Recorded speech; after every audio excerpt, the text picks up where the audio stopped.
Thank you, Chairman Comer and Ranking Member Raskin, for holding this hearing today. Social media has been a revolutionary gift of the 21st century. From helping people across the world build meaningful connections to learning a new skill set, these platforms have played a significant role in creating an interconnected global world.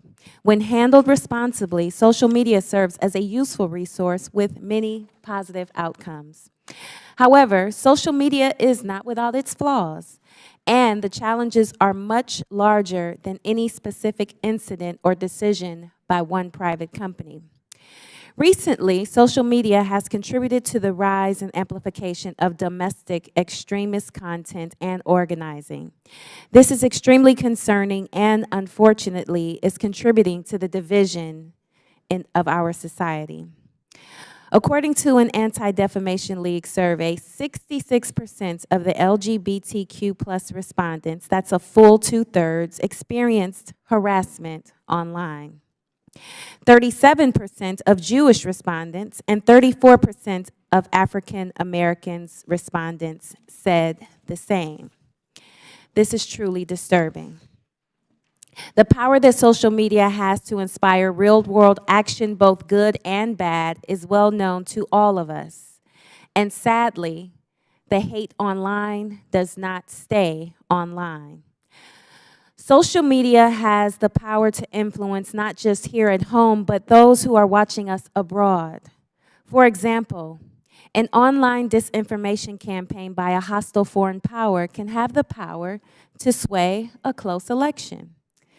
So, Mr. Roth, in a recent interview, you stated, and I quote, "Beginning in 2017, every platform, Twitter included, started to invest really heavily in building out an election integrity function."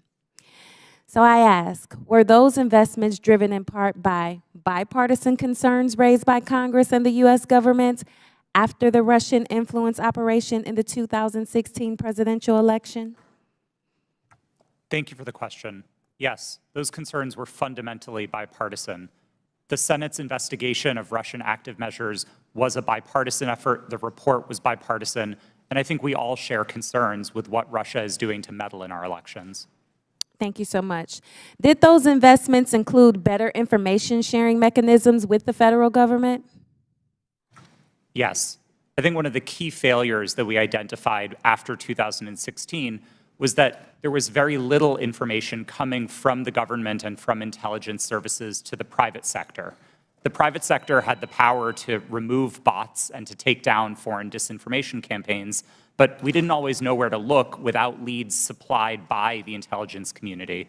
That was one of the failures highlighted in the Senate Intelligence Committee's report and in the Mueller investigation, and that was one of the things we set out to fix in 2017. Thank you for that. And Mr. Roth, were those communication channels useful to Twitter as it worked to combat foreign influence operations? Absolutely. I would say they were one of the most essential pieces of how Twitter prepared for future elections. Thank you so much. So clearly, we must come together as a committee to stand up and protect our country from foreign election interference and disinformation. I sincerely look forward to spending more time with this committee, working to understand how to fight back against our adversaries and strengthen our democracy. And with that, Mr. Chairman, I yield back.